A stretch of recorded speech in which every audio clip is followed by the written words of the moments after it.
Hi everyone, Aaron here for Zollotech, and the iPhone 12 Pro is probably the best phone for most people in 2021 if you want everything Apple has to offer. And so I'm going to talk about the price, durability, and maybe if you should wait for an iPhone 13 and even more.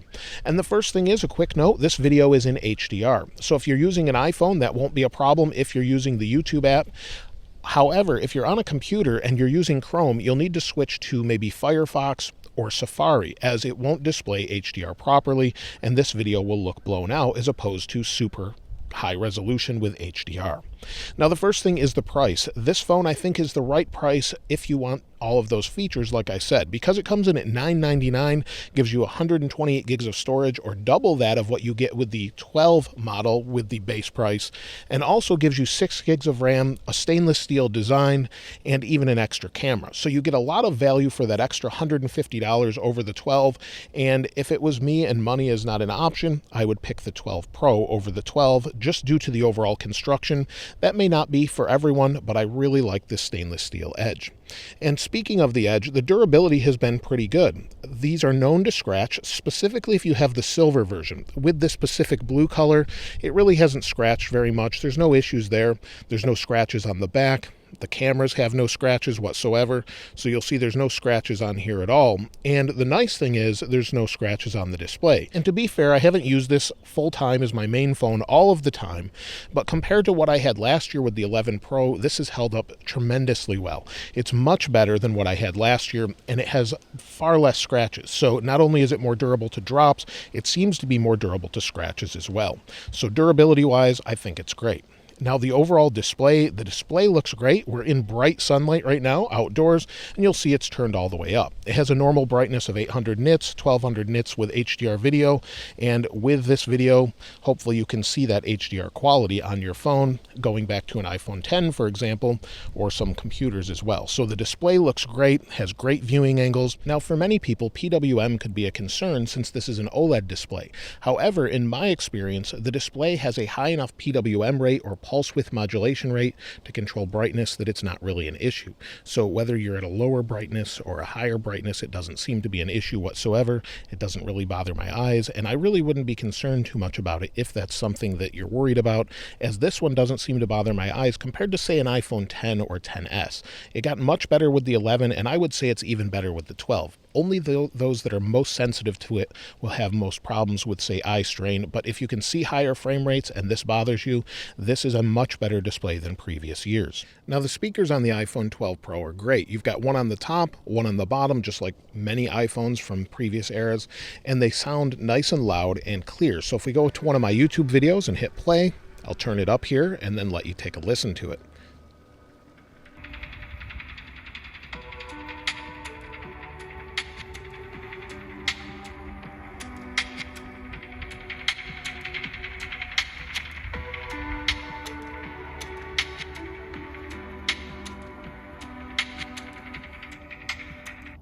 And so the speakers are nice and loud. They're only a little muffled at maybe the highest volumes. And you heard that from the back of the iPhone 12 Pro.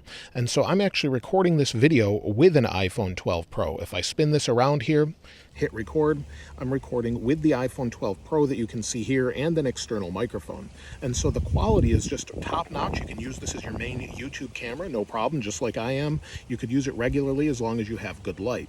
And so let's stop that. And as you can see, well, we'll go back into the camera. You can see, like I said, I'm recording the video in HDR at 4K 30, since it won't let me do 4K 60 on YouTube with HDR with the export for some reason. So you can see we can record through this. We've got ultra wide, of course, normal, and then zoom. The zoom is okay. I wouldn't say it's much of a reason to go buy one over what you have with, say, an iPhone 11, but it's pretty good in general. And so if we zoom in a little bit, you can see that it's fairly clear, but I wouldn't run out and buy it just for that camera. But overall, the cameras are phenomenal. Like I said, you're seeing what it can do right now in HDR, in full auto, not really doing anything other than hitting record. Now, speed and performance is phenomenal. You never really notice a slowdown. It has good RAM management. management, for example. So if I go into Call of Duty, this has been loaded the entire time and it lost the connection, but it's been loaded the entire time, so it has to reconnect. But I'm just opening this for the first time while recording the video to give you an idea of what it can do. So give it just a moment here. You'll see it's loading nice and fast, and I don't have to worry about it. Welcome back. And we're back in. So now we're back in. It works fine. If I want to switch back out, go back home, maybe go back to YouTube, it opens without reloading. So that 6 gigs of RAM definitely makes a difference, and overall speed and performance is great. Like I said, switching back to the camera, switching back to, say, YouTube, switching back to Call of Duty, no problems. Whether that be Call of Duty, Among Us, Minecraft, or whatever your favorite game is, it will work fine. Now, as far as overall reception, you can see I have pretty good reception here. 4 or 5 bars or 3 to 4 bars of 5G, and those speeds are quite good depending on your carrier. So you'll see my carrier here, T-Mobile 5G. I don't have millimeter wave, so this millimeter wave antenna is kind of useless at this point, but I think it's pretty useless in general for most people, since you really don't have millimeter wave in most cities. So if I go to speed test, so now I'll go ahead and open speed test. We'll hit go. Wait for it to connect, and you can see I'm on the ultra wide camera. I just wanted to show you what that looks like with HDR, and you'll see we're getting about, well, it's only going up to about 30 to 40 at most with the download speed using 5G, and it really depends where you're at, whether or not this is a benefit for you. 4G can be faster in some areas, and you have the option to switch to that. Let's see what upload is, and right now we're only getting about 6 to 7 megabits per second upload. So 5G is not really a reason to go out and buy this phone, but I would say that it's a benefit for the future as speeds increase and things like that over time. So it's not really something that you need to use regularly, or it's not a reason to use it. It also uses a little bit more power than normal.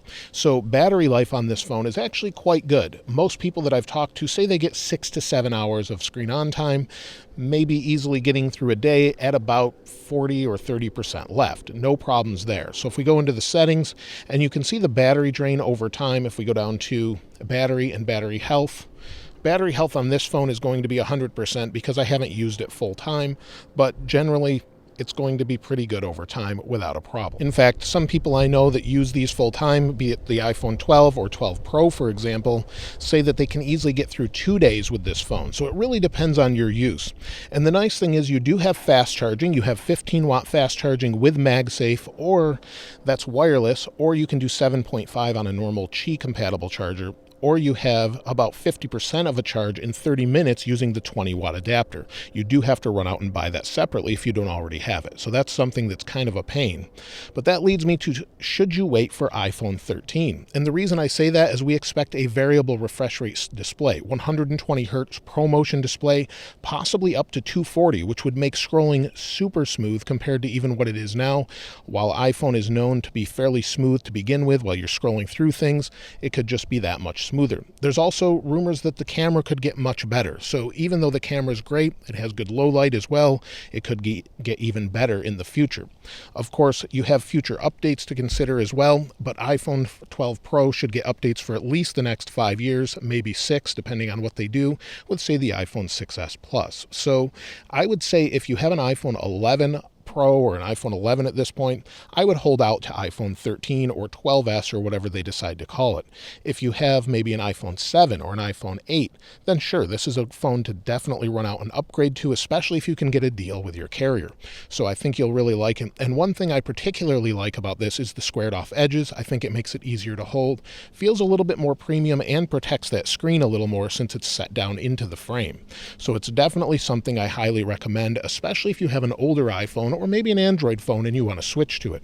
So this is something I highly recommend to most people. Let me know what you think of the 12 Pro. If you picked one up, maybe you went for the 12 Pro Max. The 12 Pro Max is my phone mainly, but that's because it's a large phone and my hands are very big.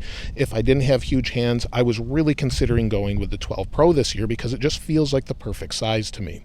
But let me know what you think about it in the comments below. Of course, if you'd like to get your hands on this wallpaper, I'll link it in the description. Oh, and also, if you'd like to see more of these HDR videos, more outdoor videos, let me know what you think of them in the comments below. If you haven't subscribed already, though, please subscribe. And if you enjoyed the video, please give it a like. As always, thanks for watching. This is Aaron. I'll see you next time.